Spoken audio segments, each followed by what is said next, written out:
Logically कहता हूँ। 1907 में टाटा की स्थापना होती है। बहुत भारी संख्या में ज़मीनों का अधिग्रहण होता है। उस ज़मीन अधिग्रहण में मैक्सिमम ज़मीनें कुर्मियों की होती है। उसके बाद अंग्रेज जैसे भी थे, अच्छे थे बुरे थे जो कहिए, लेकिन कुछ उनमें था बेहतर गुण। उन्होंने देखा कि अगर ऐसा चलता रहा तो ये गरीब भोले भाले लोगों की ज़मीन लोग लूट लेंगे। फिर वो 1908 में सीएनटी को प्रभावी रूप से लागू कर देते हैं और उसके बाद 1950 तक कुर्मियों की ज़मीन कोई नहीं लेता है। 1908 में जैसे ही सीएनटी लागू होता है, 1907 में एकदम बड़ी बेरहमी से टाटा जमीन लेती है। 1908 में सीएनटी लागू होता है, 1950 तक कोई नहीं लेता है। लेकिन फिर यही बात खलने लगती है उद्योगपतियों की कि अगर किसी का जमीन आपको लेना है तो उसको शेड्यूल से हटाना होगा, उसको नॉन शेड्यूल करना होगा, अनशेड्यूल करना होगा, तभी जमीन लेने में सुविधा होगी। और 1950 में शायद दिसंबर का महीना या सितंबर का महीना उन्हें विदाउट नोटिफिकेशन के जैसे ही बाहर किया जाता है, 1951 में लगभग 50 कुर्मी गांव विस्थापित कर दिए जाते हैं एक झटके में। नाम होता है सिंदरी, जिसको आज हर्ल के नाम से आप जानते हैं। दौर शुरू हो जाता है। दौर का नाम आप बोकारो पहुंच जाते हैं, उस दौर में आप चांडिल डैम पहुंच जाते हैं, उस दौर में आप कोणार्क डैम पहुंच जाते हैं, उस दौर में आप तमाम कोलियरी पहुंच जाते हैं। और आज भी अगर आप विस्थापन को जानना चाहते हैं तो आप बिना कुर्मी को जाने विस्थापन को नहीं जान सकते हैं। 1907, 1908, 1950 नोटिफिकेशन से आउट होना, 1951 से सिंदरी प्लांट से ही तमाम एचईसी के भी अध्ययन कीजिएगा, कुर्मियों की जमीनें बहुत मात्रा में मिलेंगी। यानी एक बहुत बड़ी साजिश थी इनको शेड्यूल से हटाने की। अब देखिए विवाद ये होता है कि ये कौम अगर यहाँ एंट्री करती है तो इससे आदिवासी जो कौम अभी यहाँ है, अच्छा उसके बाद लोग तर्क देते हैं पहले 32 थे अब 36 हो गए, बाकी जो 4 हैं किन्हीं ने अपोज नहीं किया, लेकिन इनको लगता है कि नहीं ये थोड़ा सा आबादी में ज़्यादा है। तो मैंने बार बार कहा कि एक रास्ता तैयार कीजिए। भारत एक ऐसा देश है जहाँ पशु पक्षियों का अधिकार है। आज जंगली हाथी लगातार 10 घरों का हमारा रोज तोड़ रहे हैं, लेकिन फिर भी हम उनको कुछ नहीं कर सकते क्योंकि भारत का संविधान कहता है, भारतीय संविधान आर्टिकल 48A स्पष्ट कहता है वन्य जीव संरक्षण।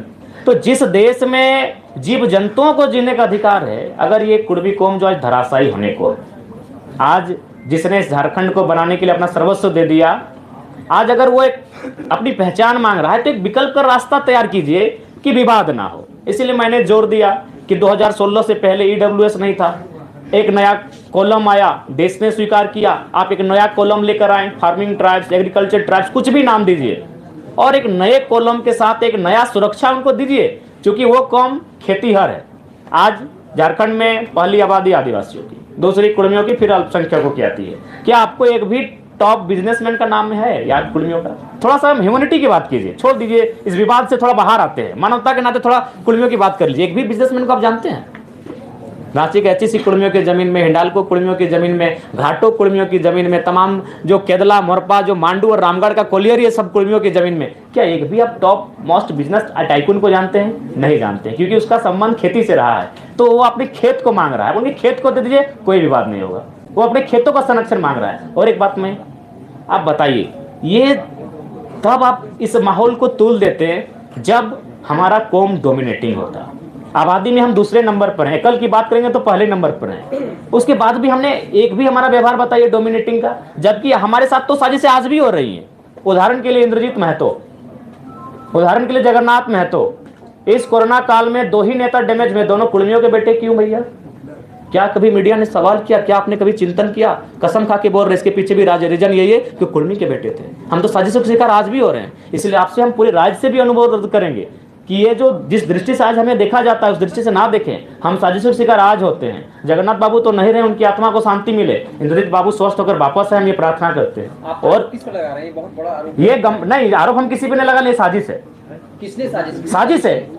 आप उस पर टीम बनाए, टीम गठन करो, साजिश पर पर्दाफाश करें। सुधीर महतो डिप्टी सीएम रहते हैं, रसगुल्ला खाते हैं और मृत्यु को प्राप्त कर जाते हैं। विनोद बिहारी महतो झारखंड के पुरोधा महानायक, ट्रेन में बैठकर जाते हैं संसद भवन, उनके शरीर का रंग नीला पड़ जाता है, लेकिन कोई जांच की मांग नहीं उठती है, उनके शरीर का पोस्टमार्टम तक नहीं किया जाता। आज उनका भाई जिंदा, उनका इंटरव्यू ले लीजिए, उनका शरीर का रंग चेंज हुआ था कि नहीं हुआ था। अरे हम आज भी साजिशों के साथ हैं भैया। अलग झारखंड के राज्य के समय तो जो कत्ल हुआ था वो हुआ ही था भैया। हम आज भी, इंद्रजीत महतो उसका प्रमाण है, उसका एक ही कसूर था, बेचारा कुर्मी का बेटा का। अगर वो नहीं होता तो इलाज भी होता तगड़ा और आज बहुत कम समय ठीक होके आ जाता। हालांकि हम अभी भी प्रार्थना करते हैं, आप भी प्रार्थना कीजिए वो ठीक होके आए। तो हमारे साथ भैया साजिश आज भी हो रही है। जब भी झारखंड का टॉप लीडर का मर्डर हुआ है तो याद रखिए वो कुर्मी का बेटा होता है। सांसद Sunil Mahato, central president of Jharkhand Mukti Morcha निर्मल महतो, कितने नाम गिनाए। तो इसलिए हम चाहते हैं कि हमारे कौम को लेकर जो दृष्टि बनाई जा रही है थोड़ा सा उसको पॉजिटिव बनाया जाए।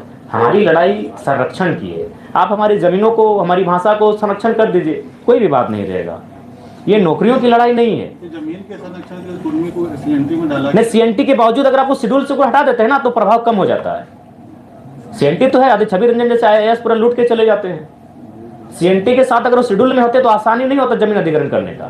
क्योंकि हम पिपरवार गए थे, हम वहाँ के जो पदाधिकारी उनसे बात हुई कि अब 12 गंजू परिवार का जमीन आता है, 12 को जॉब देना हो, क्योंकि इनका अलग ही कानून है। गंजू थे कि भोक्ता याद नहीं आ रहा है, और जतरा वाले, टाना भगत वाले 12 आते हैं, 12 को जॉब देना होगा। क्योंकि शेड्यूल जो होता है उनका जमीन लेने में थोड़ा सा असुविधा होता है, आसानी से जमीन का हस्तांतरण नहीं होता है। तो इसीलिए 1950 में उनको साइड किया गया। एकदम लॉजिक प्रैक्टिकल, ज्यादा कोई विवाद मत कीजिए, एकदम सीधा। 1907 में टाटा का स्थापना होना, भारी संख्या में जमीन, भारी संख्या के 15,000 एकड़, और काम कर रही है मात्र 3,000 एकड़ में। 1908 में सीएनटी का लगना, 1950 तक जमीनों का ना लिया जाना, 1950 में इसको शेड्यूल से हटाया जाना, और 1951 में सिंदरी कारखाना तैयार हो जाना। बस सिलसिला शुरू। 1958 में, 1964 में, 1972 में, 1986 में वो सिलसिला शुरू। तो ये जो डिमांड है वो संरक्षण का है। हम लोग अगर गवर्नमेंट में आते हैं, क्योंकि भारत देश जहां आर्टिकल 48 ए कहता है जीव जंतुओं की रक्षा करना, तो हम लोग जरूर इस पर एक नया कॉलम, एक नई तरकीब लेकर आएंगे, ताकि विवाद का भी समाधान हो जाए और उनकी मांग को भी एक आज़ादी मिले, एक समर्थन मिले। आखिरी